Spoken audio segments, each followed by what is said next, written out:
Seguro de Auto Consorcio presenta CNN Prime.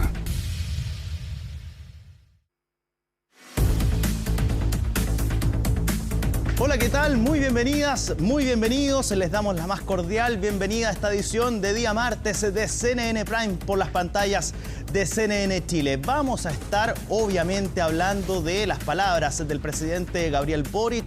Esta jornada y estas próximas son de Asamblea de Naciones Unidas, de Asamblea General de Naciones Unidas, y el presidente Gabriel Boric hoy tuvo la palabra, se refirió a diferentes temas. Por eso mismo, como es jornada de reacciones, bueno, vamos a estar hablando con el senador y ex canciller, por cierto, José Miguel Insulza, en esta edición de CNN Prime, que se inicia a partir de ahora con los titulares del día. En su última intervención en la Asamblea General, el presidente Gabriel Boric anunció la candidatura de Michelle Bachelet a la Secretaría General de Naciones Unidas. Además, en su discurso, el mandatario arremetió duramente contra el primer ministro de Israel, Benjamín Netanyahu, e insistió en detener el genocidio que está ocurriendo en la Franja de Gaza. Los candidatos presidenciales de oposición se dividieron ante la propuesta de la Sociedad Nacional de Agricultura sobre una regularización de los trabajadores extranjeros. José Antonio Kast y Johannes Kaiser expresaron su rechazo a la idea, mientras que desde el comando de Evelyn Matei dijeron que los migrantes son fundamentales en el campo chileno. En temas policiales, Carabineros informó que está verificando si hubo una demora en el atender el llamado de una familia de Cerrillos que esta mañana fue víctima de un turbazo. La Fiscalía precisó que en el hecho participó un grupo de sujetos de distintas edades, los que habrían huido tras escuchar una serie de disparos. Los vecinos señalaron que en el sector han ocurrido otros 5 robos previos. Y el presidente de Estados Unidos, Donald Trump, dijo ante la ONU que reconocer al Estado palestino es una recompensa a Hamás. El mandatario también cuestionó las advertencias sobre el cambio climático y llamó a los países a expulsar a los migrantes irregulares. Todo esto y más, aquí comienza CNN Prime.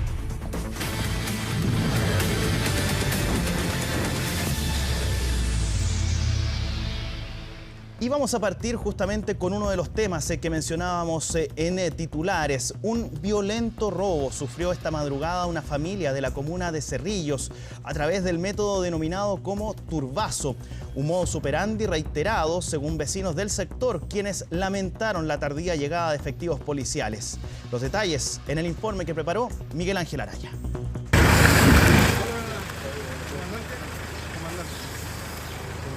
Bien, buenos días. Tarde, esto pasó a las 6 de la mañana, lo llamamos reiteradamente y Carabineros no apareció nunca. Un frío saludo y cargado de indignación. Y es que tuvieron que pasar cerca de 2 horas para que Carabineros llegara hasta el domicilio ubicado en la comuna de Cerrillos, en el que vive una familia que durante esta madrugada fue víctima de un violento turbazo donde habrían participado cerca de 6 desconocidos. Dentro de los distintos antecedentes habrían objetos de interés en el interior del sitio del suceso que tienen que ser trabajados de una manera pericial y criminalística con 2 objetivos bien claros. En primer lugar, identificar a aquellas personas que cometieron este delito de robo con intimidación, no habrían lesiones hasta este momento, y en segundo lugar, poder dar con la recuperación y el paradero de las especies sustraídas, entre ellos algunos dispositivos electrónicos. El hecho se registró cerca de las 6 de la mañana de este martes en la intersección de las calles Carriel Sur con el Tepual, donde luego de forzar la reja perimetral del domicilio, los delincuentes entraron para intimidar con armas de fuego a la familia que allí dormía. Carabineros explicó que la demora para llegar al lugar se debió a que se encontraban atendiendo otros procedimientos. También hubo procedimientos antes de esta situación, de este robo, ante lo cual posteriormente llegó Carabineros, pero como digo, Carabineros intenta y llega a todos los procedimientos que se gestan en la población ante algún comunicado de la ciudadanía. Hoy día ya Carabineros nos está dando el ancho por la falta de dotación y yo solicité en la comuna de Cerrillos a nuestros militares en unos puntos críticos que son de la comuna, tenemos como 5 puntos críticos. Yo creo que ya es el momento en que tomemos en serio el tema de seguridad. Otro de los elementos que es parte de la investigación son los disparos que se escuchan en uno de los videos. El registro captó el momento en el que el grupo de desconocidos escapa tras activarse las alarmas comunitarias. Si bien alguno de los presuntos ladrones habría estado armado, las víctimas aseguraron que no dispararon, sino que habría sido alguno de los vecinos en un esfuerzo por repeler el atraco. Y mi hija me dice, mamá, me contó la historia, me dijo, mamá, ese auto previamente que entraban a la casa me estuvieron siguiendo. ¿Hace cuánto fue? ¿Un par de días atrás? No, ahora, hoy día, sí, hoy día mismo, sí. Sí, de hecho ella sale y los delincuentes andaban por acá dándose vueltas. Estos delincuentes no dispararon, si hubieran tenido armas, hubieran disparado. Así yo creo que no eran armas en verdadero, yo creo de fogueo. No, ellos no dispararon, fueron los vecinos. Hay vecinos que yo creo que sí, se están armando los vecinos. Yo creo que sí, porque de verdad que la policía no da abasto. En el fondo, están aquí, están allá, no es el único sector que en Cerrillos hay delitos. Lo ocurrido instala nuevamente las dudas sobre cuándo se puede aplicar la legítima defensa. También se debe cumplir con requisitos, que hay que acreditarlos. ¿Cuáles? Una agresión ilegítima. Esta agresión tiene que ser real o inminente. Una proporcionalidad del medio empleado con el que yo me defiendo respecto del que fui atacada. Y además una falta de provocación por parte de quien se defiende. El fenómeno del turbazo además tiene dos problemáticas adicionales. Por un lado, genera una gran conmoción pública y por ende aumenta de manera significativa los índices de victimización. De momento, las policías y el Ministerio Público buscan el paradero de los sujetos que participaron en este violento robo y por ahora no se descarta que puedan ser los mismos autores de algunos de los otros 5 casos que se han registrado en el sector durante el último tiempo.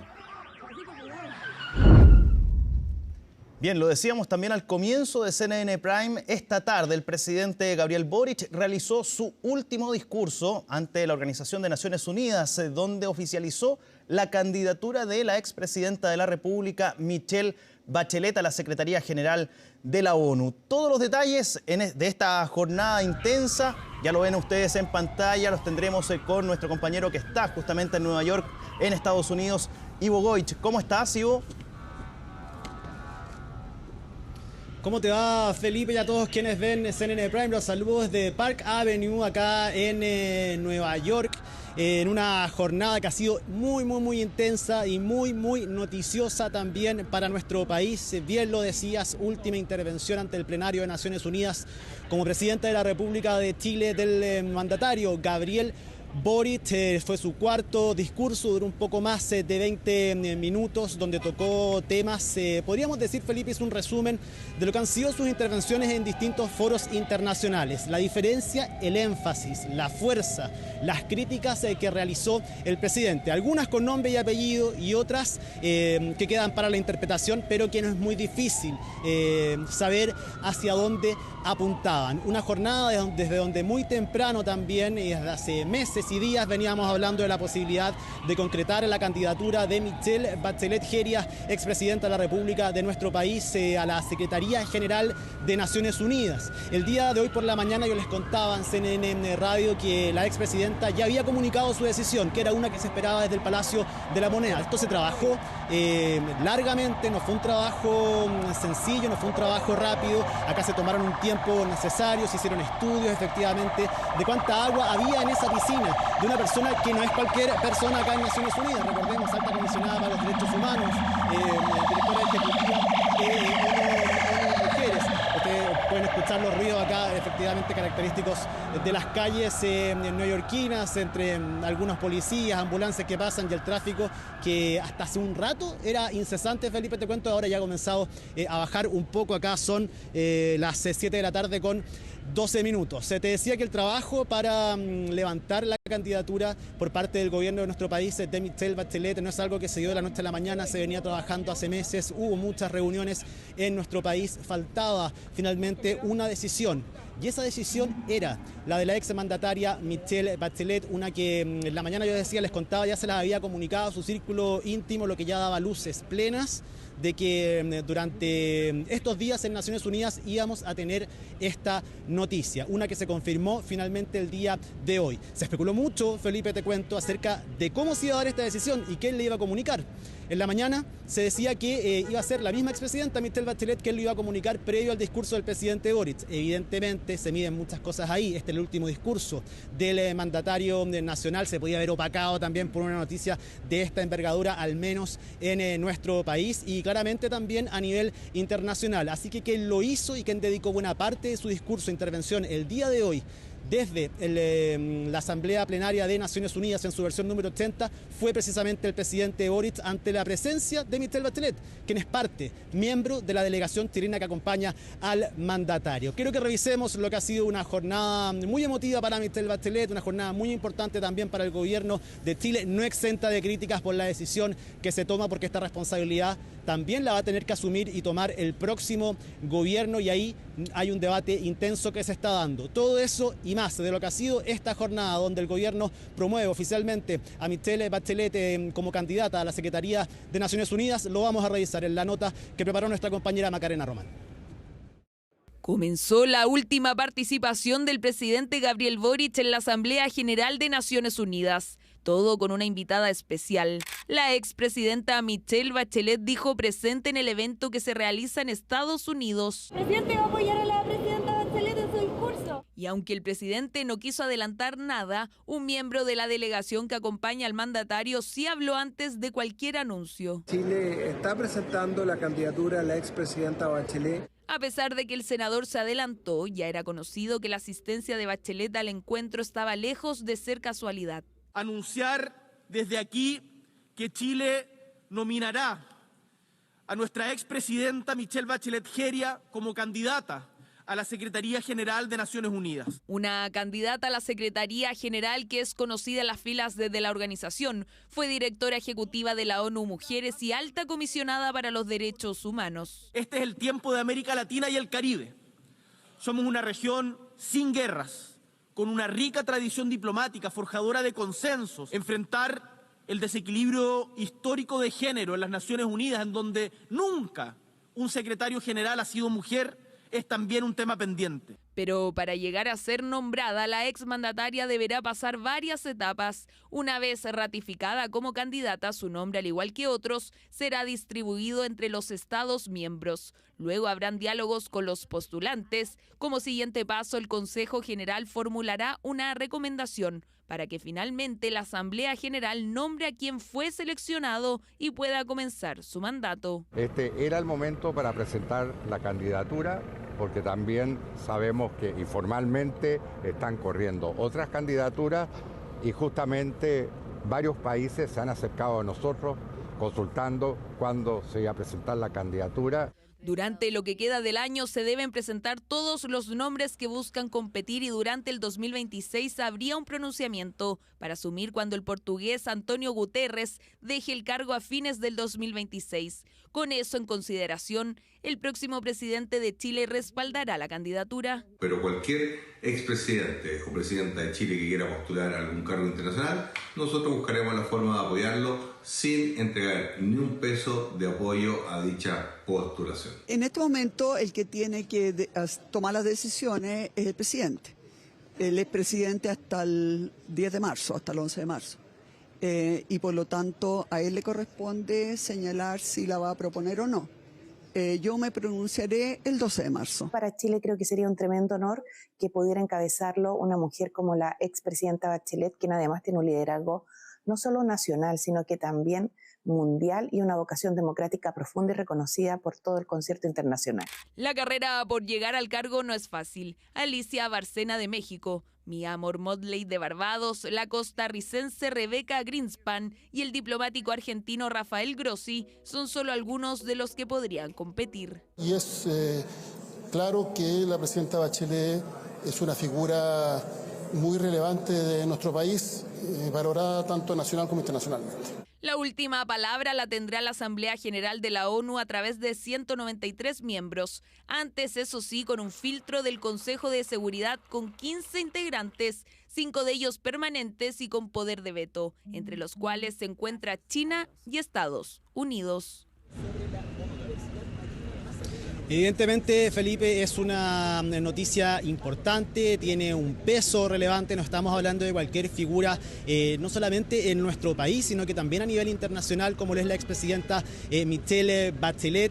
Es una candidatura que impulsa entonces ya de manera oficial el gobierno del presidente Gabriel Boric. Vamos a ver, Felipe, eso sí, cuánta voluntad hay de la próxima persona, sea hombre, sea mujer, quien se siente en el sillón presidencial, porque esto conlleva recursos y esto conlleva también voluntades y trabajo para poder sacar adelante una candidatura de este modo, negociaciones, ir ganando votos en distintos países, en distintos continentes en el mundo. Hay que ver los gestos que se dan y, como contaba Macarena Román, también hay que sortear al Consejo de Seguridad, donde hay países que se dice podrían tener ahí ciertos resquemores con que Michelle Bachelet pueda asumir efectivamente la Secretaría General de la ONU. Dicho eso, al menos ya está su candidatura presentada y quiero que pasemos a revisar, Felipe, dos declaraciones. Una de Michelle Bachelet, efectivamente saliendo después del discurso del presidente Gabriel Boric y del mismo presidente Boric.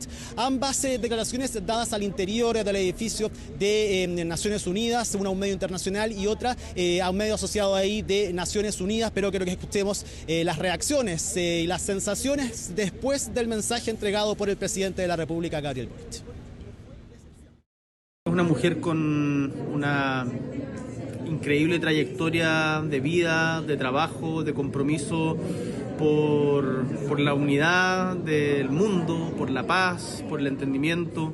Es una mujer que ha sido 2 veces presidenta de nuestro país, que fue ministra de Defensa y de Salud, una mujer que fue secretaria general de ONU Mujeres, que estuvo a cargo de la Alta Comisionada de Derechos Humanos, una mujer que busca siempre construir puentes entre quienes piensan distinto, una mujer que viene del sur global pero conoce bien a los países desarrollados y tiene amigos en todas partes, una mujer que en tiempos de tantas diferencias y tantos precipicios que parecieran insalvables, no me cabe ninguna duda que puede producir acercamientos que son importantes. Y creemos además que le toca a América Latina, que es turno de una mujer, sería la primera secretaria general en la historia de las Naciones Unidas. Y por lo tanto lo presentamos con mucha humildad y también con mucha convicción y esperamos que sea bien recibida por la comunidad internacional.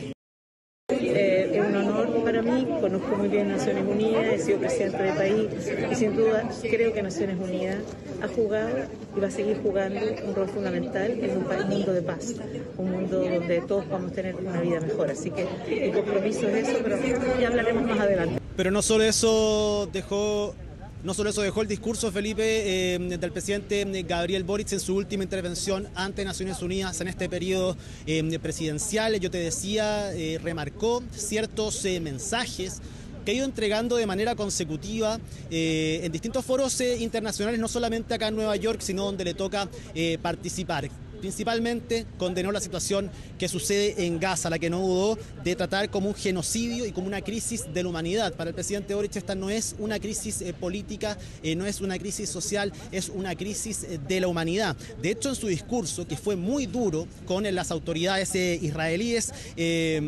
condenó también el bombardeo de Israel en Qatar, también lo que sucedió en Irán hace algunos meses, e insistió en que hay que combatir el odio y fortalecer el sistema multilateral. Dijo: a estas alturas, literalmente, ya no sé qué decir de Gaza que no se haya dicho en este podio. Creo que pasemos a revisar la reflexión que hizo el presidente Boric condenando la situación en Medio Oriente. A estas alturas, yo ya no sé qué decir de Gaza, pero por sobre nuestras palabras, de quien quiera que vengan, resuenan las miradas muertas de quienes, siendo inocentes, han perdido la vida. Hoy, siendo 2025, son miles los seres humanos inocentes que pierden la vida solo por ser palestinos. Tal como hace 80 años, millones la perdían solo por ser judíos.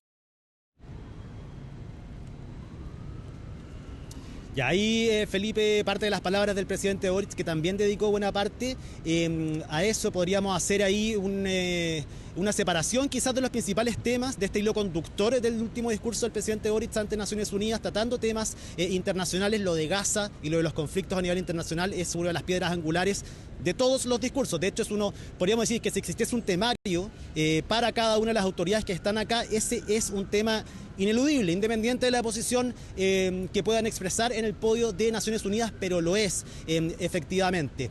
Por otro lado estuvo lo de el anuncio de la candidatura a secretaria general de Naciones Unidas de Michelle Bachelet, y también habló de cambio climático, y ahí Felipe deslizó una crítica sin nombrarlo al presidente de los Estados Unidos, Donald Trump, quien por la mañana hablaba acerca del cambio climático, de ciertas mentiras que se han ido estableciendo en los discursos durante el último tiempo, diciendo al presidente que esas efectivamente son mentiras, que han estado personas en este podio durante la mañana del día de hoy, justo el día de la mañana del día de hoy fue el discurso de Donald Trump, que estaban diciendo mentiras y que esas mentiras hay que combatirlas. Sin dar el nombre, se le preguntó al canciller después, Felipe, si es que efectivamente se refería a Donald Trump, y el canciller dijo: yo no voy a interpretar las palabras del presidente. Al final de esta gira vamos a tener una posibilidad de conversar con él en un punto de prensa con los medios de comunicación, y bueno, vamos a ver cuáles son sus reflexiones finales acerca de su última participación en Naciones Unidas. Pero de quien sí habló con nombre y apellido, personalizando la crisis humanitaria que existe en Gaza, fue con el primer ministro de Israel, Benjamín Netanyahu. El presidente lo señaló por su nombre, por su apellido, y dijo que desearía ver a Benjamín Netanyahu enfrentado a tribunales internacionales, como ocurrió, por ejemplo, con los genocidios de Ruanda y también de los Balcanes. Quiero que escuchemos la frase del presidente Boric, no se las voy a contar yo, mejor escuchemos qué fue lo que dijo el mandatario, personalizando esta situación en Benjamín Netanyahu, primer ministro de Israel. Y uno de los problemas que enfrentamos como humanidad es que muchas veces el dolor engendra odio, pero debemos enfrentarlo y combatir con todas nuestras fuerzas al odio. Transformar las ansias de odiar en deseo de justicia, no hacer ninguna concesión a la violencia. Yo no quiero ver a Netanyahu destrozado por un misil junto a su familia. Quiero ver a Netanyahu y a los responsables del genocidio contra el pueblo palestino enfrentados a un tribunal de justicia internacional. Ahí está Felipe, efectivamente vamos a ver con el paso de las horas, el día de mañana, los análisis que se hacen de estos discursos, cuál es el verdadero impacto que puedan tener las palabras del presidente Boric, refiriéndose al discurso de Donald Trump sin nombrarlo, y también algo que ha sido más recurrente de todas maneras, que es sus expresiones en contra de las políticas ejecutadas por el primer ministro de Israel, Benjamín Netanyahu. Te cuento, Felipe, la agenda de mañana. Hoy día es el día 1 y estamos extenuados porque ha sido, de verdad, un día con muchísimo trabajo, muchísimas reuniones y muchísimas noticias que hemos tenido que ir reporteando durante el día, pero el día de mañana es intenso también. El presidente de la República va a encabezar la segunda versión de la reunión de alto nivel en defensa de la democracia y combatiendo el extremismo. Ahí se va a reunir con presidentes como el de Colombia, Gustavo Petro, el presidente del gobierno español, Pedro Sánchez, Luis Ignacio Lula da Silva, Yamandu Orsi de Uruguay, entre otros, y parte de la delegación chilena, también el embajador Juan Gabriel Valdés, acá el embajador chileno en Estados Unidos. Eso a las 11 de la mañana de nuestro país. Posteriormente, a las 3 de la tarde, el presidente va a participar de la cumbre sobre el clima 2025 junto a Antonio Guterres, actual secretario general de Naciones Unidas, y también Luis Ignacio Lula da Silva, en lo que va a ser la previa, Felipe, de una importante reunión que se va a desarrollar en la ciudad de Belém do Pará, en Brasil, en el mes de noviembre, donde van a recibir la COP en Brasil. Esta, bueno, es una especie de antesala. Y finalmente, a las 19:30 horario nacional, el presidente va a participar de un evento especial en honor al expresidente de la República Oriental del Uruguay, José Pepe Mujica, junto a los mismos presidentes con los que participa en la mañana, y donde vamos a ver la reaparición de una figura política que al menos no veíamos hace tiempo. Ha hecho pocas noticias luego de su salida del gabinete del presidente Boric. Hablamos nada más ni nada menos que del exministro de Sexpress y de Desarrollo Social, Giorgio Jackson, quien también se encuentra acá en Nueva York. Él no es parte de la delegación chilena, él está por otros motivos, pero va a participar y va a moderar, de hecho,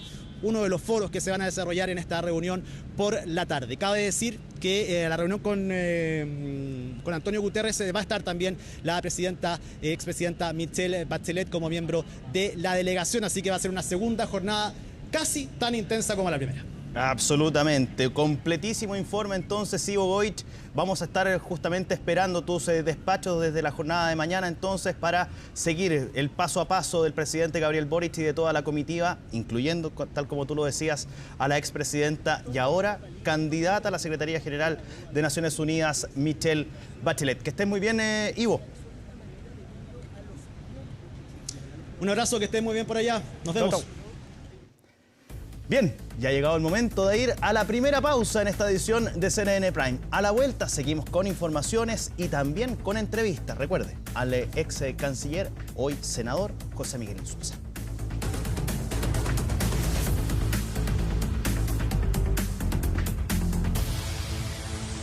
De regreso en esta edición de CNN Prime y ya lo habíamos adelantado. Queremos conversar justamente de las reacciones a propósito de las palabras del presidente Gabriel Boric en la Asamblea de Naciones Unidas con el ex ministro de Relaciones Exteriores, hoy senador del Partido Socialista, José Miguel Insulza, que nos acompaña acá en el estudio de CNN Prime y candidato además por Valparaíso, ¿no? A senador por Valparaíso. Sí. Así es, pues.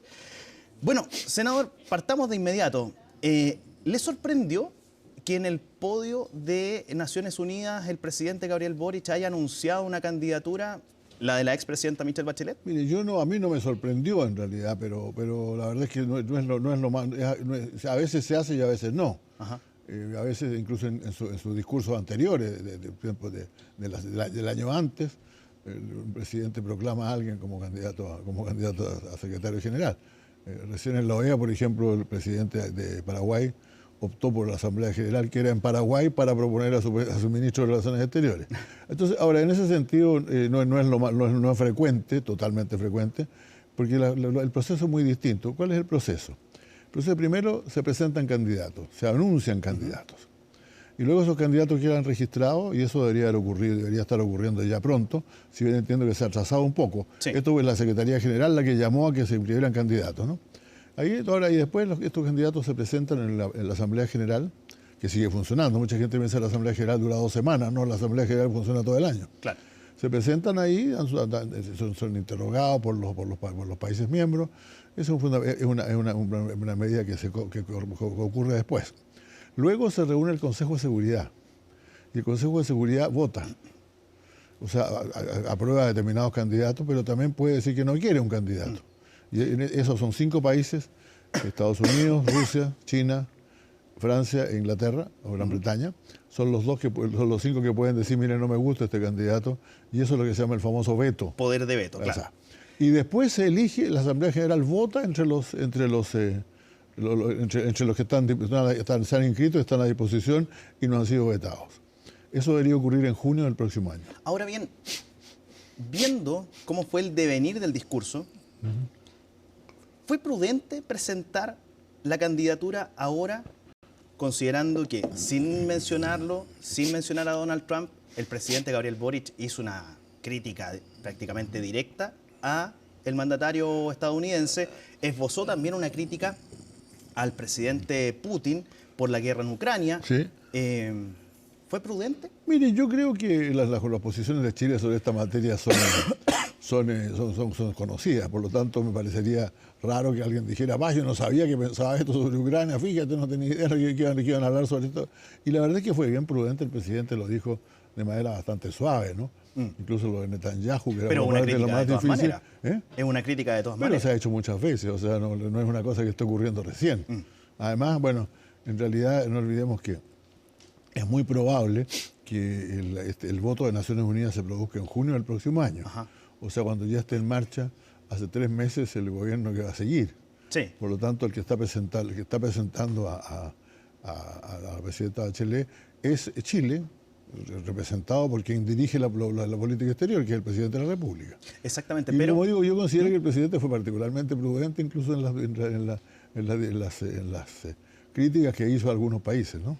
Pero me imagino que para hacer estas presentaciones y para presentar estas candidaturas, me imagino que para que se logre llegar al objetivo, que es que efectivamente esa candidatura llegue en este caso, a la Secretaría General, se negocia. Se negocia, por cierto, se conversa. Y ahí en esas negociaciones, este tipo de cuestionamientos, de crítica, podrían afectar, ¿o no? No, mire, generalmente uno hace algunos compromisos. Por ejemplo, yo cuando se produjo mi elección como secretario general de la OEA, usted sabe que hubo 2 votaciones separadas por varias semanas, y entre medio a mí me pidieron algunos países, incluso Estados Unidos, que yo hiciera un compromiso claro y determinado con la Carta Democrática Interamericana, cosa que no tenía ningún problema de hacer, porque la propaganda daba mucho. Y la verdad es que generalmente esos compromisos valen, y hay muchas veces los países pueden incluso hacerlos valer y decir, pero un momentito, usted me dijo que no iba a hacer esto, usted me dijo que no iba a hacer esto otro. Yo creo que en todo caso el procedimiento de Naciones Unidas es bastante, por así decirlo, cuidadoso, porque muchos de esos compromisos se hacen ante miembros del Consejo Permanente, ¿no?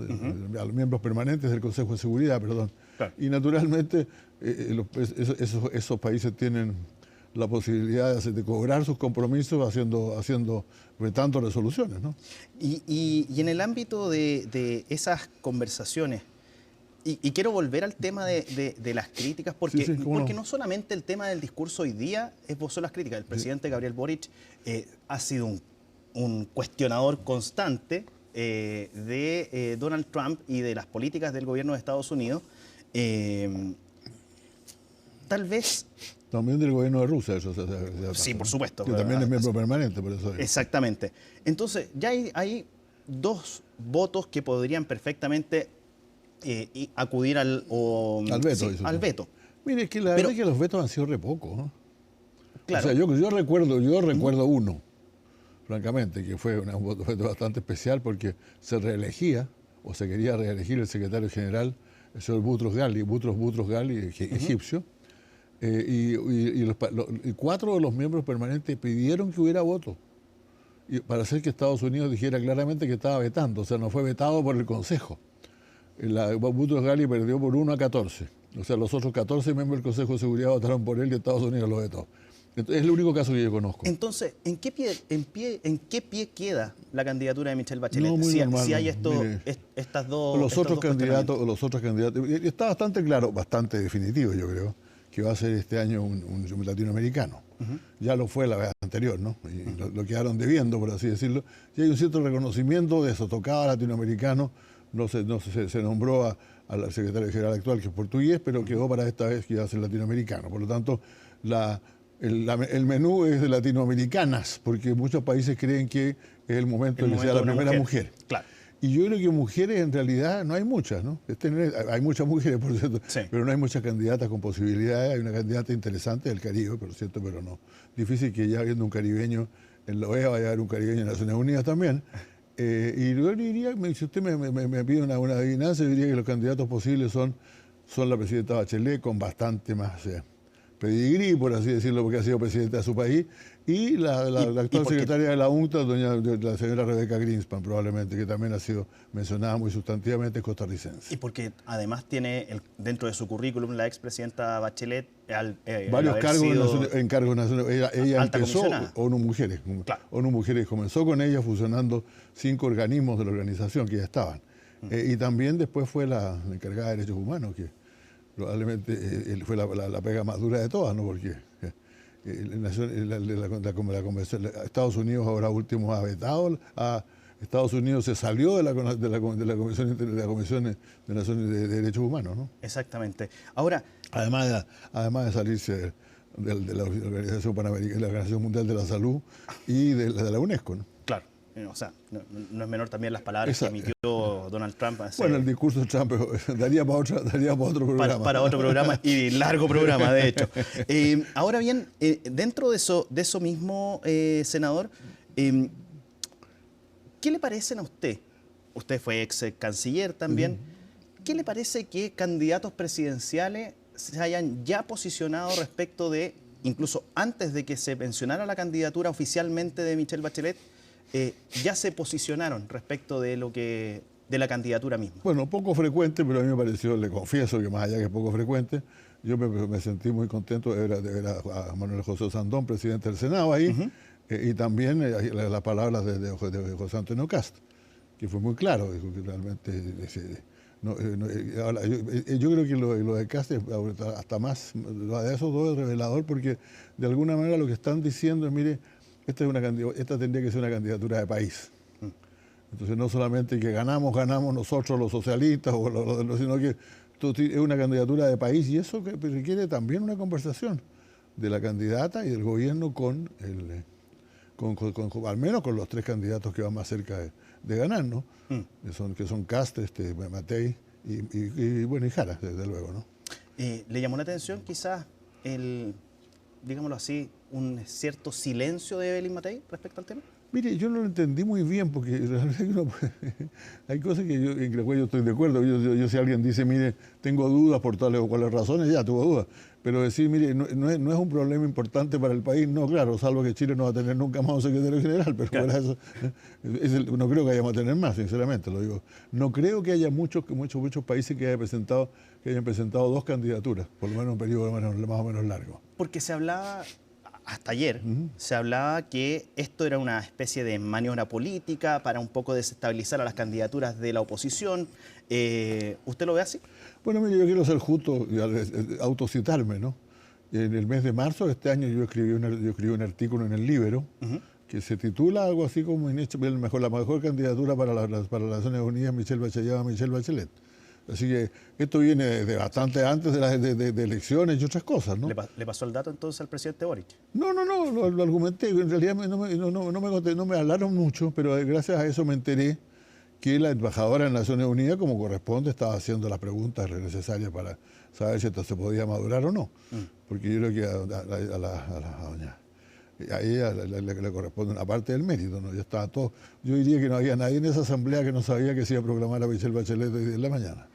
Ahora, a lo mejor algunos pensaban que iba a ser aparte y otros pensaban que iba a ser en el podio de la Asamblea General. Es que, claro, ahí estaba, ahí fue la gran sorpresa. No, yo mismo tenía la duda, francamente, yo estaba informado que se iba a hacer, pero tenía la duda si iba a ser el presidente desde el podio o si iba a ser en alguna otra reunión especial. Exactamente. Incluso en ese artículo creo que yo sugerí una especie de reunión en que estuviera la presidenta Bachelet, el presidente Boric, otros países de América Latina, otros cancilleres y otros que nos apoyaban, ¿no? Pero la verdad es que se optó por un camino distinto y me parece bien. El presidente Boric en los primeros párrafos, podríamos decir, o los primeros minutos del discurso, y aquí lo quiero sacar un poquito de lo, de lo que fue la candidatura de la expresidenta Bachelet, habló de Palestina, habló de genocidio, habló de Netanyahu enfrentando tribunales internacionales. ¿Son tal vez lo que se esperaba respecto al tema o fue un tono quizás un tanto más duro de lo que se pensaba respecto a esto? Yo creo que fue el tono que se está usando en estos tiempos, sobre todo en algunos países, a los cuales pertenecen 3 países del Consejo de Seguridad. Gran Bretaña y Francia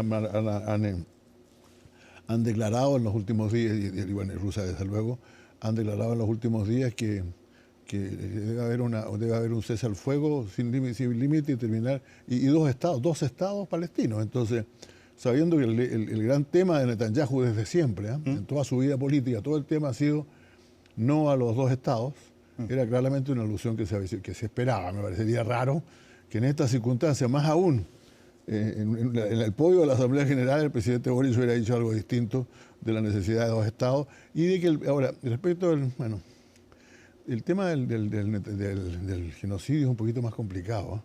Como lo he dicho yo ahora en otro artículo hace pocos días atrás, el inventor de la palabra genocidio, el inventor de la palabra, no digo que viniera de antes y la tomó, el que la inventó, es un polaco de origen judío, precisamente a raíz de los crímenes cometidos por los nazis en contra de los judíos en la Segunda Guerra Mundial. Por lo tanto, los 2 temas están muy vinculados, porque no es lo mismo que usted hable de genocidio cuando se habla de cualquier país, lugar del mundo, cualquier país, pero cuando se habla de Israel, la verdad es que sí es un problema muy complejo para Naciones Unidas. Y creo que cabía referirse a él, desde luego. Y cuando se refiere directamente al líder israelí, Benjamín Netanyahu, de enfrentar tribunales internacionales, y no le van a caer bombas encima. Entonces, claro. Pero es que, ¿sabe por qué se lo pregunto? Porque usted mismo lo ha mencionado de repente ahí en su respuesta. Lo que se dice ante Naciones Unidas también es parte de una política de Estado. La política internacional es una política de Estado. Y nosotros somos partidarios del derecho internacional. Por lo tanto, si alguien ha de ser juzgado por crímenes cometidos o incluso por genocidio, va a ser juzgado ante tribunales internacionales y ningún país tiene derecho a hacerse justicia por sí mismo. ¿Por ende está de acuerdo con Yo estoy de acuerdo, en realidad mi último artículo se llama Anatomía del genocidio. Ah. Así entonces, es una descripción, y no estoy diciendo estoy diciendo simplemente que el problema que ocupa el mundo occidental todavía es que se ocupa la legislación que está vigente en contra de Israel y está ocupando la misma legislación que se dictó a favor de Israel, o por lo que había ocurrido en Israel después de la Segunda Guerra Mundial. Y en eso mismo, cuando se posiciona el presidente Gabriel Boric en ese punto, en el tema de las críticas y el punto directo respecto de Benjamín Netanyahu frente a la guerra en Ucrania, porque son las palabras también que se cruzan respecto de los dichos de Donald Trump en el discurso. Él dice, a mí no me llamaron cuando yo logré resolver 7 guerras. Pero no la resolvió, yo no recuerdo que haya resuelto ninguna en realidad. Pero, es que ese si aquí vamos a tratar de hablar de Donald Trump, o sea, las guerras están ocurriendo y están más duras que antes, ¿no? Claramente. Incluye el ataque a Irán, ¿no? Que fue muy fuerte. Y aquí vuelvo quizás a la política interna, porque finalmente a quien resulte electo o electa en el próximo periodo, ahora en las elecciones de fin de año, y asuma el 11 de marzo del próximo año, le va a tocar enfrentar la relación con Estados Unidos, la relación con Rusia, la relación con China también. Así es. Donde el presidente Gabriel Boric en su momento también fue crítico respecto de los derechos humanos en China. Le va a tocar, negociar también, lo que conversar. pasa es que yo creo que Chile es respetado sobre todo porque tiene posiciones de principios. ¿Usted también comparte entonces los dichos de Ignacio Walker? Absolutamente, no, de Ignacio Walker completamente de acuerdo. Pues yo estoy convencido de que lo que nos ha rendido a nosotros en el mundo es que respetamos nuestros propios principios. O sea, por ejemplo, voy a llevarlo a una cosa completamente distinta, el juicio con Bolivia. En este mismo lugar donde estamos ahora, algunos senadores y algunos parlamentarios, algunas personas decían que había que retirarse del Pacto de Bogotá. Sí. Y yo dije, por ningún motivo, si nosotros no nos retiramos de los pactos, nosotros aplicamos los pactos. Y no fue bien. A Chile le va bien porque todo el mundo dice Chile es predecible. Mira, lo que va a hacer Chile más o menos lo sabemos. Chile no se va a meter en una guerra a 5.000 kilómetros de distancia como que se quería en el caso del presidente Lagos y la invasión de Irak. Sí. Entonces, yo recuerdo que haber dicho exactamente eso en el Consejo Político Exterior, cuando las cosas están difíciles en este mundo, hay que estar a los principios, que son las conductas habituales que un país tiene en su política exterior de Estado.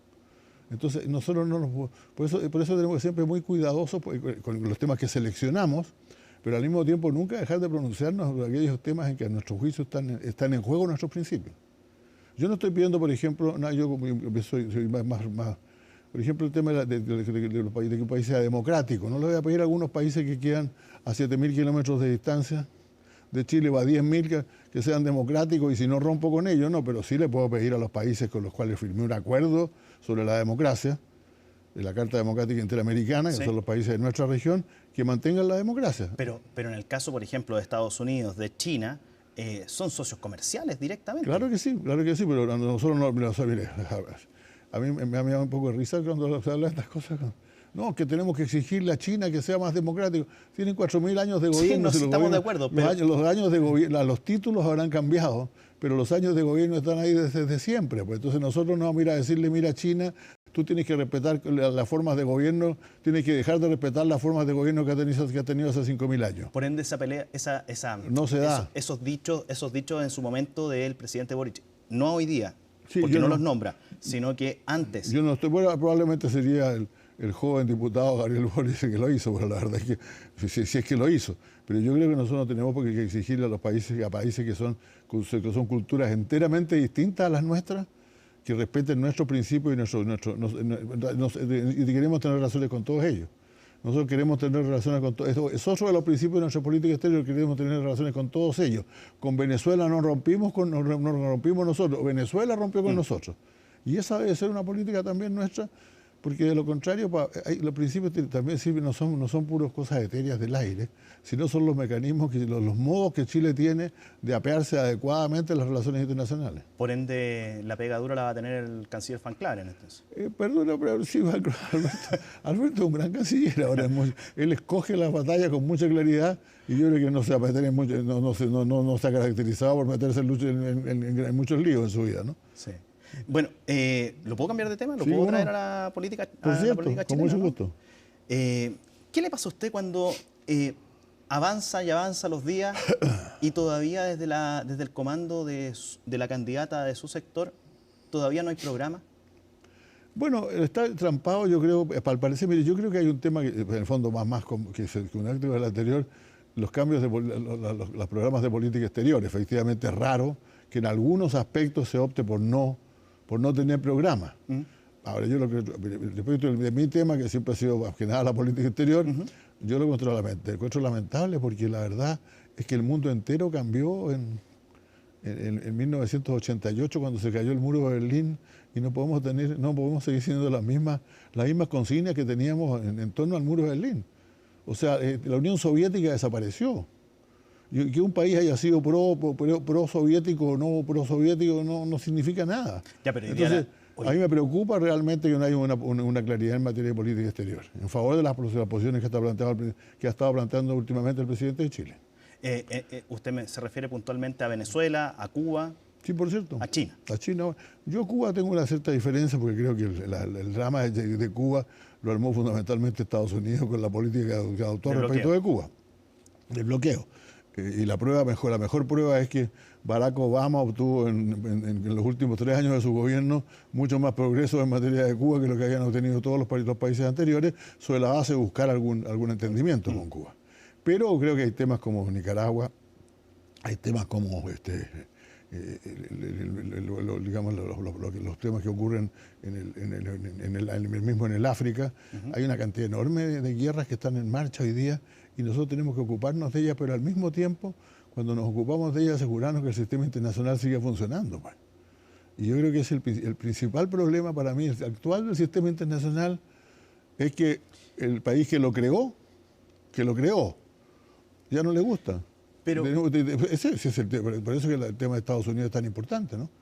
Pero entonces hoy día, ¿qué se defiende? ¿Se defiende la figura de Janet Jara? ¿Se defiende una idea? ¿Se defiende qué cosa? ¿Qué principios? Yo creo que respecto de Janet Jara, yo creo que ella misma lo dijo de repente a veces se inclinaba más hacia la socialdemocracia, ¿no? Y yo esperaría eso. Yo esperaría cambios en el Partido Comunista, lo digo con franqueza. Lo digo con mucha claridad. Creo que ha llegado el momento de que hagan cambios, lo cual no significa que yo no esté disponible para ir a una elección en una lista en conjunto con ellos, ¿no? Por el sistema electoral chileno. A mí el sistema electoral chileno me gusta más cuando era de un solo partido, de cada partido por su cuenta, y las alianzas se producían después.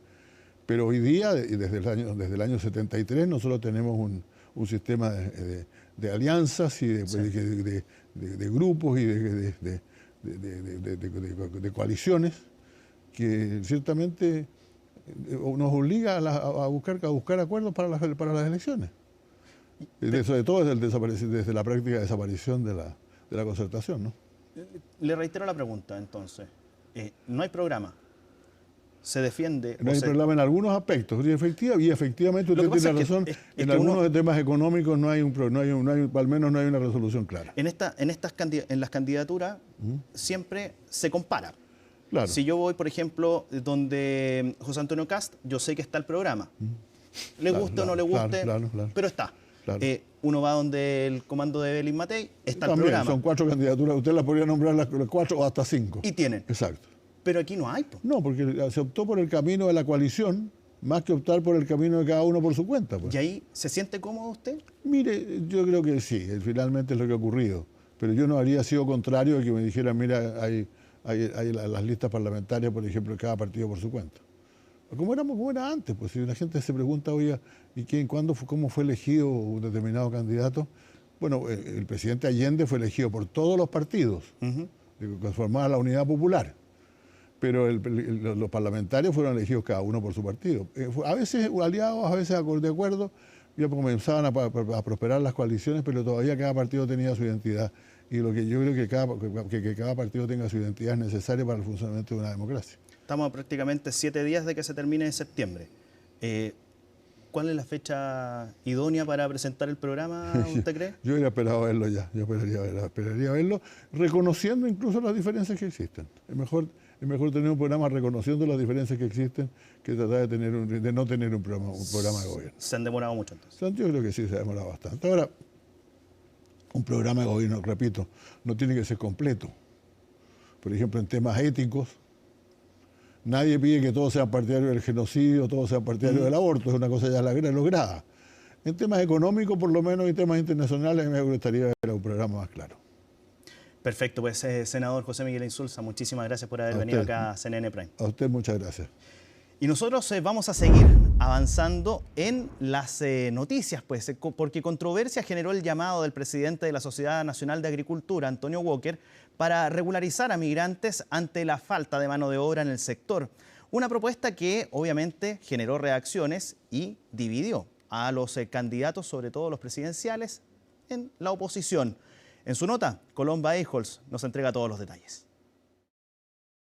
Mientras que algunos candidatos presidenciales se han opuesto tajantemente a la regularización de migrantes, incluso proponiendo que su ingreso al país se tipifique como delito, la Sociedad Nacional de Agricultura planteó lo contrario al reconocer que no tienen la fuerza laboral agrícola nacional suficiente para cubrir la demanda del sector. Estamos promoviendo la formalización del trabajador extranjero. ¿Qué es lo que no podemos permitir? Tener inmigrantes en Chile que no tenemos su carnet de identidad, que no tenemos sus huellas dactilares, que no tenemos un reconocimiento facial, que no tenemos, ¿no es cierto?, el nombre de esa persona. Y para justamente identificarla, el gremio planteó un proceso acotado de regularización para los migrantes con vínculos familiares o laborales y sin antecedentes penales, tal como se hizo en el gobierno de Sebastián Piñera. Una medida que el propio Walker calificó como impopular, pero necesaria de abordar en forma seria. Entendemos la preocupación de los agricultores. Necesitan trabajadores y el sistema de visas laborales y temporales es algo que hay que revisar y mejorar. Pero la solución no puede ser regularizar a cientos de miles de inmigrantes ilegales. Chile no resiste más improvisaciones en materia migratoria. No va a haber inmigración ilegal premiada en Chile. Y la gente que ha entrado ilegalmente a Chile se va a ir legalmente de Chile. Si la Sociedad Nacional de Agricultura pretende cambiar esto, entonces tienen que hacerse cargo, ¿no?, de los costos sociales también. Porque aquí lo que están proponiendo es privatizar beneficios y socializar costos. Y eso no va a suceder con nuestro gobierno. Un gobierno encabezado por Evelyn Matei o Franco Parisi tampoco regularizaría a migrantes, aunque sí proponen medidas para que aquellos extranjeros que quieran ingresar al país lo hagan por vías legales, las cuales señalaron deberían ser perfeccionadas dada la necesidad de mano de obra. Los procesos de regularización serán llevados, los que correspondan, siempre en los consulados de Chile en el país de origen del inmigrante. Se acabó esto de regularización en Chile, porque eso lleva a la corrupción y que los procesos no sean transparentes. Todo aquel migrante que quiere trabajar en nuestro país tiene que obviamente tener su situación de visa al día y que obviamente no esté reñido con ningún tipo de delito o situación poco clara. Y nosotros vamos obviamente a seguir buenas prácticas y buenos ejemplos internacionales. Una medida que también impulsan desde la SNA, aunque en paralelo insisten en la formalización de 200.000 migrantes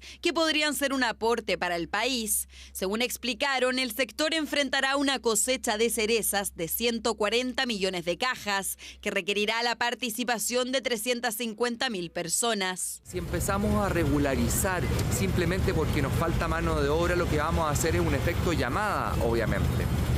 Lo que esperamos entonces es que se pague más y se consiga mayor mano de obra chilena o mayor mano de obra extranjera, pero regularizada o con permisos de trabajo.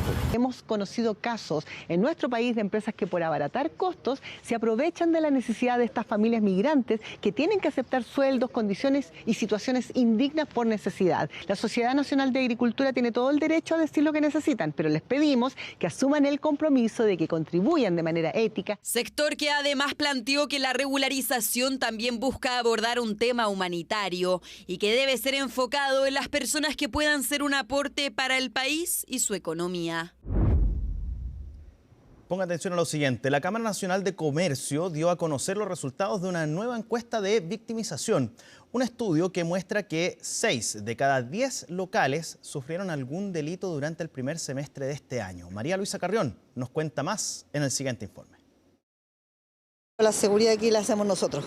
Nosotros nos juntamos y tratamos de hacer una seguridad para las personas y para nosotros. Fue la fórmula que encontraron para mantener el barrio en pie. Hablamos del sector de Mata, cerca del Parque O'Higgins, donde sus locatarios unieron fuerzas contra la delincuencia. En el día, nosotros entre todos los vecinos nos cuidamos, tenemos cámaras, de hecho hay cámaras de seguridad, tenemos WhatsApp.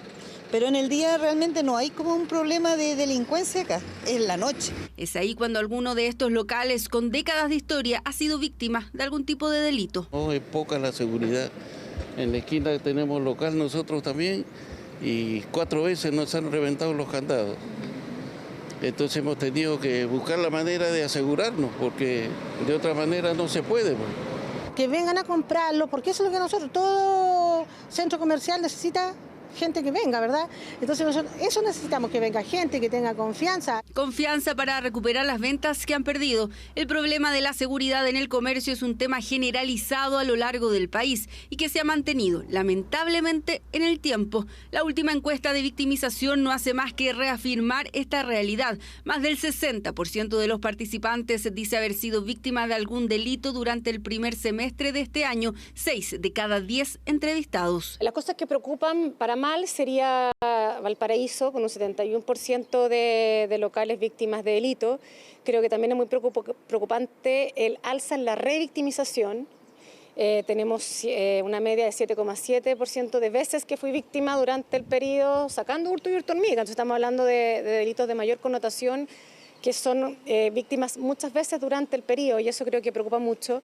Además, aumentó el porcentaje de comerciantes que no denuncian cuando son víctimas de algún tipo de delito, llegando a poco más de 58%. Por otro lado, entre quienes sí acuden a la justicia, más de 78% dicen no tener resultados, lo que genera desincentivos, indican desde el gremio. Hoy día el trabajo público-privado es vital para poder avanzar sobre cualquier propuesta que presentemos tanto los privados o también sobre la cual quieran trabajar las autoridades. Veamos los resultados, por ejemplo, en Antofagasta, donde traemos cifras bastante positivas y eso habla hoy día de la implementación de políticas públicas efectivas también, por ejemplo, el control de los espacios públicos con intervención, con fiscalización. Ese es un modelo también que Puerto Montt ha presentado hace algunos meses y lo que también se ha reflejado en esta encuesta de victimización con buenos resultados. Otro punto que preocupa al gremio es el costo fijo en que se ha transformado el ítem seguridad. En promedio, cada local tiene 8 medidas. Un 44% las aumentó durante los primeros meses de este año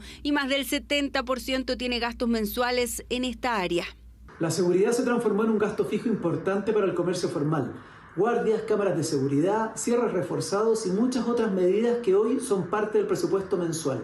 Y lo más grave es que ese gasto no ha parado de subir. Según la Cámara Nacional de Comercio, muchas empresas ya destinan hasta un 15% extra solo en protección y para algunos pasó a ser el ítem de mayor gasto de la empresa. Lo que golpea de sobremanera a las pequeñas empresas. El comercio irregular sigue generando sensación de inseguridad. 38,2% reporta su presencia en los alrededores de su local y un 47% notó un aumento en comparación a la medición anterior.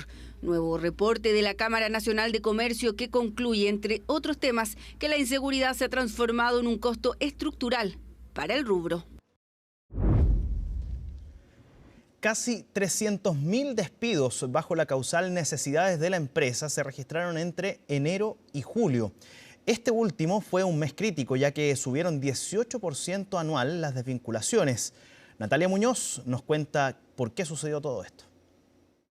El mercado del trabajo continúa dando señales de crisis. Así lo demuestran los despidos por necesidades de la empresa, que sumaron más de 44.000 desvinculaciones en julio, 18% más si lo comparamos con el mismo mes del año pasado, es decir, casi 7.000 despidos más. Y ya llevamos 5 meses de alzas consecutivas en términos interanuales de los despidos por necesidades de la empresa. pero los últimos meses las alzas han sido más o menos importantes. En junio el alza interanual fue de un 20%, ahora tuvimos un 18,5%. Si se suman las desvinculaciones por necesidad de la empresa en lo que va del año, según las cifras que entrega la Dirección del Trabajo, ya son casi 300.000 personas que perdieron su puesto, por lo que a fin de este 2025 podríamos incluso superar los despidos que se registraron en el peor momento de la pandemia, cuando en 2020 cerró con más de 506.000 despidos invocando esta causa. Y obedece en gran medida a algo que mencionó con énfasis el Banco Central, ¿no es cierto?, en su último informe de política monetaria, que ha sido el aumento de los costos laborales. El ente fue bastante enfático en el efecto negativo que han tenido distintas medidas que han generado un aumento en los costos de contratación. No es ningún secreto que cuando los costos suben en una empresa y los ingresos se mantienen constantes, es probable que tengas que reducir costos, y un costo importante es el costo del trabajo. Es un gasto que se necesita para producir un servicio o un producto, pero también es de alto costo. Expertos dicen que los despidos por esta causa son un reflejo del deterioro del mercado laboral, y como el incremento de los costos que han traído polémicas y discrepancias entre el Ejecutivo y el Banco Central deterioran el empleo formal. Por un lado se destruyen puestos de trabajo y por el otro tampoco se han ido creando nuevos. La mayoría de los empleadores ya lo tienen adquirido, ¿no? Porque la ley ya existe. Entonces yo sé que me tengo que ir ajustando. Lo que uno puede hacer a lo mejor es cambiar este transitorio que te digo yo, que tienen las leyes, que es cómo se va poniendo, digamos, en efecto, en qué tiempo voy poniendo en efecto las distintas políticas que estoy haciendo. Y si las políticas y las normas y las decisiones de las autoridades van en el sentido de hacer más rígido el mercado laboral, entonces no vamos a ver mejores tasas de empleo, vamos a ver peores tasas, o sea, mayor desempleo, porque el mercado, nos guste o no, dada la tecnología y los cambios importantísimos que estamos experimentando, van a exigir una mayor flexibilidad, que una persona pueda a lo mejor trabajar en varios lugares. Flexibilidad que no está entregando la reducción de la jornada laboral. Por eso expertos aconsejan volver a revisar la medida e implementarla con mayor gradualidad a la ya estipulada, que plantea bajar 2 horas más el próximo año. Si a mí me suben en 20% el valor de contratación, bueno, no hay yo que ser un genio para saber tengo que empezar a pensar si hay uno de los tres que lo dejo sin pega. Y una persona sin pega, perdona, no solo no tiene salario mínimo, tiene salario cero. Sí. Y eso es lo que no podemos olvidar. Y la pregunta, entonces, ¿en un gobierno de Evelyn Matei se revisaría, por ejemplo, las 40 horas? Yo creo que esa es materia legislada. Lo que se trata, creo, fundamentalmente es de aumentar la productividad de nuestro mercado laboral. El Ejecutivo ha discrepado con que las reformas que impactan al empleo, como el aumento del salario mínimo, la ley de 40 horas y reforma previsional, estén afectando el empleo, y sostienen que están trabajando en un proyecto de subsidio unificado para empujar la creación de puestos de trabajo. Sabemos que el empleo es una de las principales preocupaciones ciudadanas, y como gobierno hemos puesto el foco hoy día en avanzar en un proyecto de ley que no solamente unifica los subsidios, establece una ventanilla única, reduce la burocracia, sino que también mejora el uso de los recursos públicos para abordar hoy día las necesidades del país, particularmente en materia de empleo. En las miradas optimistas, expertos dicen que a final de año se abren nuevas plazas de trabajo, por lo que no se superaría la cifra de despidos de 2020, pero sí tendríamos este 2025 la más alta sin contar la emergencia sanitaria de la pandemia.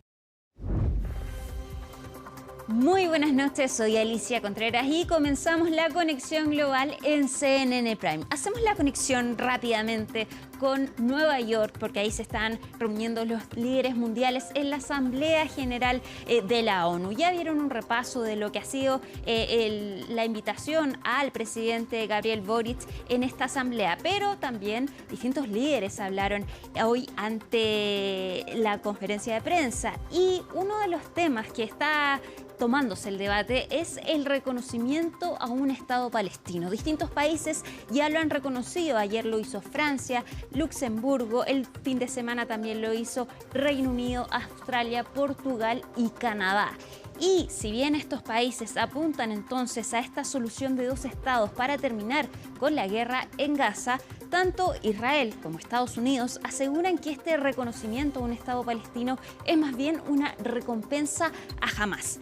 ¿Cuáles son los países que reconocen al Estado palestino y qué significa esto? A fin de cuentas, Laura Soto nos explica. I state clearly, as Prime Minister of this great country, that the United Kingdom formally recognizes the State of Palestine. O Estado português reconhece oficialmente o Estado da Palestina. Le temps est venu. Je déclare que la France reconnaît aujourd'hui l'État de Palestine. El impulso diplomático que inició Emmanuel Macron a mediados de este año ha dado frutos. Entre este domingo y lunes, en el marco de la Asamblea General de la ONU, 10 países han reconocido formalmente a Palestina como Estado, incluida Francia. Un giro diplomático histórico a casi 2 años del inicio de la guerra en Gaza y pese a la resistencia de Israel. El reconocimiento de los derechos legítimos del pueblo palestino no menoscaba en nada los derechos del pueblo de Israel, que Francia ha apoyado desde el primer día y cuyo respeto se compromete tanto, precisamente porque estamos convencidos de que este reconocimiento es la única solución que permitirá la paz para Israel. Así son más de 150 Estados miembros de la ONU los que actualmente reconocen a Palestina como Estado. Además de Francia, otros que se han sumado a esta acción son Reino Unido, Canadá, Australia, Portugal, Bélgica, Luxemburgo, Malta, Andorra y Mónaco. Este martes se dio inicio al debate general de la Asamblea, jornada marcada por el discurso de más de 50 minutos de Donald Trump, en el que cuestionó a los países que se sumaron recientemente a esta iniciativa de reconocimiento. Ahora, como para alentar la continuación del conflicto, algunos miembros de este organismo buscan reconocer unilateralmente un Estado palestino. Las recompensas serían demasiado grandes para los terroristas de Hamás por sus atrocidades. En lugar de ceder a las demandas de rescate de Hamás, quienes quieren la paz deberían unirse en un solo mensaje: liberar a los rehenes ahora. Entre estos 10 estados destaca particularmente el papel de Francia y Reino Unido. Ambos países son miembros permanentes del Consejo de Seguridad de la ONU, junto a Rusia, China y Estados Unidos. Todos ellos tienen derecho a veto, pero el único que no reconoce a Palestina como Estado es Washington. Este puede seguir bloqueando cualquier resolución sustantiva que busque medidas de coerción contra Israel. Tengo un mensaje claro para aquellos líderes que reconocen un Estado palestino tras la horrible masacre del 7 de octubre. Están dando un gran impulso al terrorismo. Y tengo otro mensaje para ustedes. Eso no sucederá. No se establecerá un Estado palestino al oeste del río Jordán. Hamás no tendrá ningún papel en el gobierno. Hamás y otras facciones deben entregar sus armas a la autoridad palestina. Lo que queremos es un Estado unificado sin armas, un Estado con una sola ley y una sola fuerza de seguridad legítima. Otros líderes de las economías del G7 consideran que aún no es el momento de reconocer a un Estado palestino, como es el caso de Italia y Alemania. Creo que la principal presión política debería dirigirse hacia Hamás, así que siguiendo ese razonamiento se presentará en la Cámara una moción que establece que el reconocimiento de Palestina debe estar sujeto a 2 condiciones: la liberación de los rehenes y, por supuesto, la exclusión de Hamás de cualquier función en el gobierno de Palestina. Ustedes conocen nuestra postura y no ha cambiado. Consideramos que el reconocimiento de un Estado palestino es uno de los pasos finales en el camino hacia una solución de 2 estados. El reconocimiento de Palestina desafía a Israel y a su aliado Estados Unidos. Tiene además un fuerte valor simbólico y diplomático frente a la comunidad internacional. Sin embargo, no cambia la situación en el terreno ni garantiza el fin de la ocupación israelí en Gaza y Cisjordania. Y quizás uno de los grandes protagonistas de esta jornada en la Asamblea General de las Naciones Unidas fue Donald Trump, presidente de los Estados Unidos, quien hoy entregó su intervención entonces ante la Asamblea, pero tuvo varios problemas a su llegada. Por ejemplo, atentos a estas imágenes donde se ve cómo intenta subir por las escaleras mecánicas junto a su esposa Melania Trump. Sin embargo, ahí separan las escaleras y tienen que subir ellos por su cuenta sin que funcione esta escalera mecánica. Y después de eso también tuvo fallas el teleprompter, que son básicamente las pantallas donde se proyecta el discurso del mandatario entonces para poder leerlo frente a la Asamblea General. en un tono bastante enojado, criticó estos errores entonces en la Asamblea General de la ONU, pero también tuvo un discurso bastante combativo, criticó a la organización, también criticó a los países por el problema de la migración y además aseguró que él ha logrado terminar con 7 guerras. Respecto de la guerra en Ucrania, dio un giro en su discurso y aseguró que ahora Ucrania puede recuperar el territorio que Rusia ha invadido. Escuchemos lo que dijo Donald Trump al inicio de su discurso. Very much appreciated.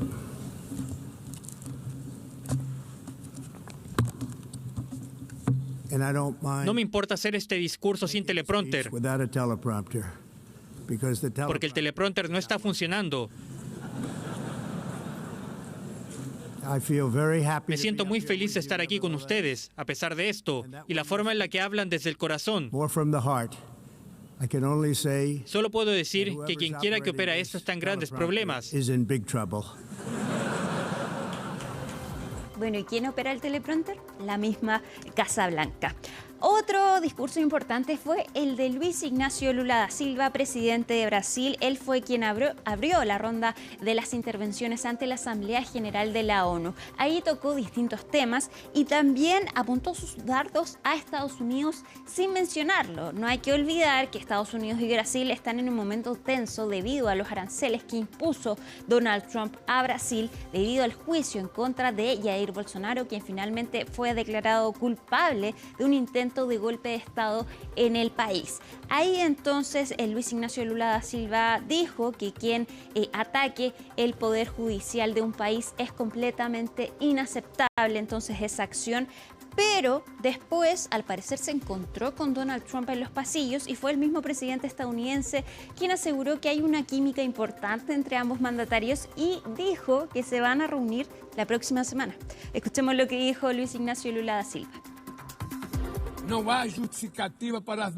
hay justificación para medidas unilaterales y arbitrarias contra nuestras instituciones y nuestra economía. A agresión contra la independencia del Poder Judicial es inaceptable. El ataque a la independencia del Poder Judicial es inaceptable. Esta intromisión en los asuntos internos se ve favorecida por una extrema derecha servil que anhela la hegemonía de antaño. Y también hubo situaciones insólitas en medio de la Asamblea General de la ONU. Por ejemplo, el presidente de Francia, Emmanuel Macron, anoche intentó cruzar una calle para llegar a la Embajada de Francia. Sin embargo, no pudo porque las calles estaban cortadas debido a que iba a pasar una caravana de Donald Trump. De hecho, hubo un momento incómodo con la policía, quien no lo dejó pasar. Y después, el presidente francés llamó al presidente Donald Trump para decirle que no podía cruzar la calle debido a él. Veamos esos momentos. No, I have 10 people with me. I go to the French embassy. No. I'm sorry, President. I'm really sorry. It's just that everything's in frozen right now. There's a motorcade coming right. That's why. Oh, sorry. If you don't see it, let me cross. I negotiate with you. No, it's just not that. How are you? Guess what? I'm waiting in the street because everything is frozen for you. Y ya tengo en mis manos la recomendación de Conexión Global del día de hoy. Es el libro En el nombre de Cristo de la Premio Nacional de Periodismo María Olivia Monkever, que se ahonda en un mundo algo desconocido, pero que está teniendo una influencia importante en nuestro país. Se trata de las iglesias evangélicas y su influencia en Chile. Y les recomendamos este libro porque el poder evangélico está siendo muy fuerte alrededor del mundo. Ya lo vimos, por ejemplo, en Brasil, donde por el voto evangélico fue clave para la victoria del exmandatario Jair Bolsonaro. Un libro muy interesante y que explica un mundo que para nosotros muchas veces puede ser desconocido, pero que tiene una influencia importante en la política, tanto nacional como internacional. Y llegamos hasta el final entonces de Conexión Global en CNN Prime, pero por supuesto sigan después de la pausa con Felipe Hernández en CNN Prime. Que estén muy bien, chao.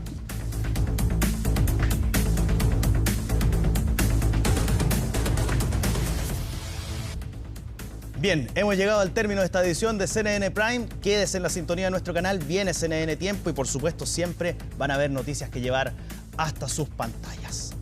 Martes 23 de septiembre, así estuvo nuestro país y el mundo. Somos CNN Chile. Que tenga muy buenas noches.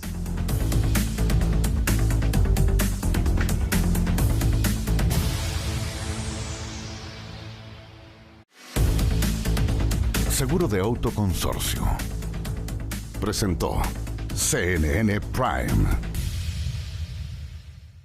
Porque es tu auto. Asegúralo en Consorcio.